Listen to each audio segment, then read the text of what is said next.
I'm Laura and today will be the first video in a series called Green Crafts. We're going to be working on making this lovely terracotta bird bath today.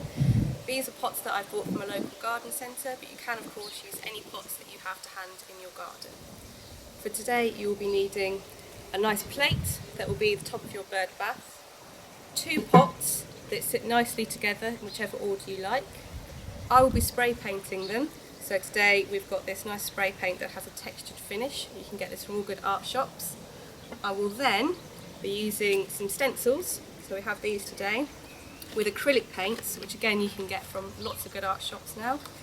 And we'll probably be using either a sponge or some stippling brushes to put the stencil in place. For the first part of making your bird bath, we're going to be using the spray paint.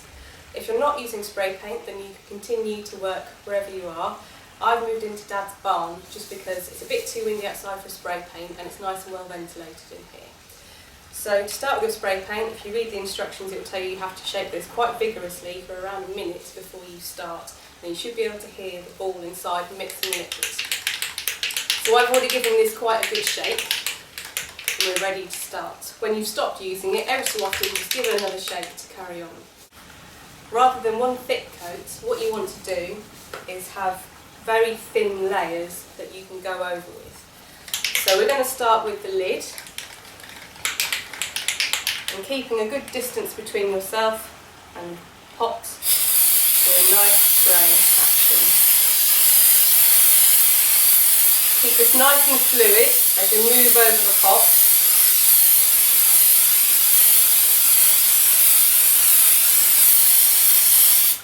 And then just allow that to dry before you touch it, move it around and start to work the new areas.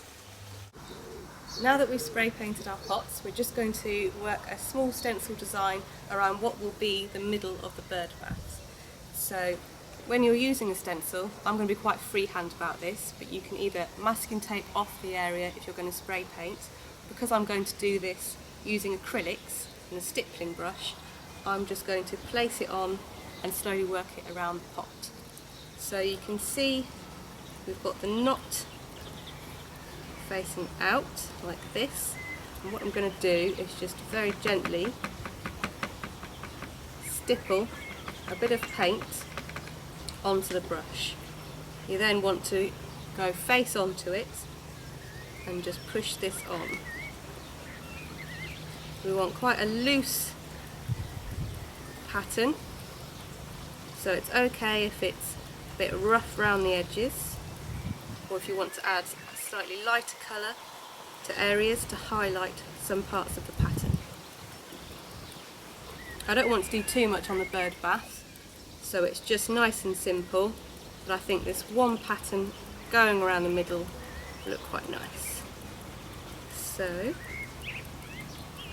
now we're nearly there. Slight bit of white into some places.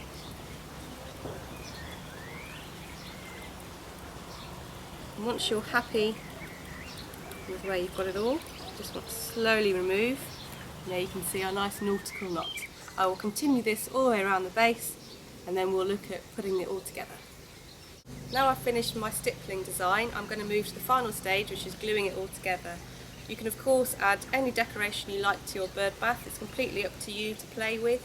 So I've got, this will be my base. You can see we've got our nice knot design working on here. I just use no more nails, I find that sticks them fine together for me. I will probably put on quite a bit, but that normally does the job. So the stuff I've got is just a squeezy tube.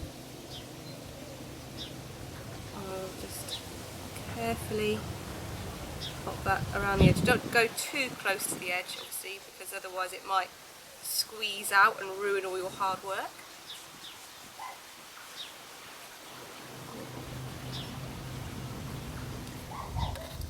And then finding the area that you think looks the best as your front, you want to pop this on top, lining the two up together. So if you twist the two in place, you'll find that will move the glue around a little bit and mean you get a nice firm bond. It's the same for doing the top, but obviously you want to carefully move along that ridge and then put the top onto the piece. That will require some time to dry. I'm not going to do it because then you won't be able to see my face anymore, and we'll come back in a moment to see how the finished piece looks. Because this is quite a large bird bath compared to others I've made in the past, you could always consider putting a bolt running between the two with some nuts just to tighten that off.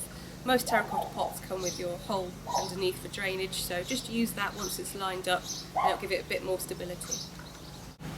So here you have your completed bird bath. Don't forget to top up the water regularly and keep it nice and clean for the birds. I hope that they come and use your bird bath and you've enjoyed making it today. Don't forget to like, subscribe and share, and I look forward to seeing you at the next one.